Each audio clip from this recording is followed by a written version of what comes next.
Isang buwan nang nakalipas mula nang maging mainit sa social media ang pagbuwelta ni Vice Ganda sa mga fans ni Daniel Padilla at Catherine Bernardo. Ang dahilan, ilan sa kanila ang nag-tweet kay Vice na mga negatibong komento at tila hindi natuwa sa maiksi umanong exposure ng Kathniel sa programang Gandang Gabi Vice. At noong Miyerkules, nagulat ang lahat ng amini ni Vice sa programang It's Showtime na nagkatampuhan sila ni Daniel at hindi nag-usap ng isang buwan. Pero ang magandang balita ngayon. Alam mo, saya ko kasi nakita kami ni Daniel Padilla sa embassy.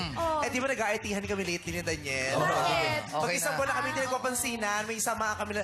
Kanina nakita ko, nagyakap pa kami. Ang saya-saya lang. Bati na kami ulit. Love, love, love kami ulit ni Daniel. Sa interview ng The Boss kagabi kina Vice at Daniel sa block screening na inorganisa mismo ng Unkabogable Star para mapanood ng kanyang mga Little Ponies, ang pelikulang Crazy Beautiful You. Idinetalye nila ang kanilang pagkakaayos. Sino nag-break ng ice dun sa embassy? Siya, kasi mas maarte ako eh. Oo, eh hindi naman siya maarte. Eh ganyan naman kami, lagi naman kami nagtampuhan yan. Pero wala lang, walang artihan. Yung pag nakita kami, super okay kami dalawa agad.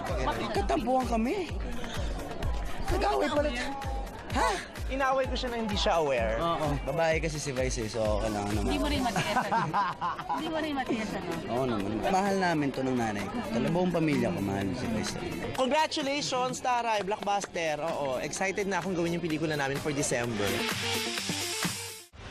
Walang alinlangan sa paninindigan. Walang makapipigil sa paglalantad. Walang takot sa paghahanap ng katotohanan. Ito ang inyong tunay na pinagkakatiwalaan.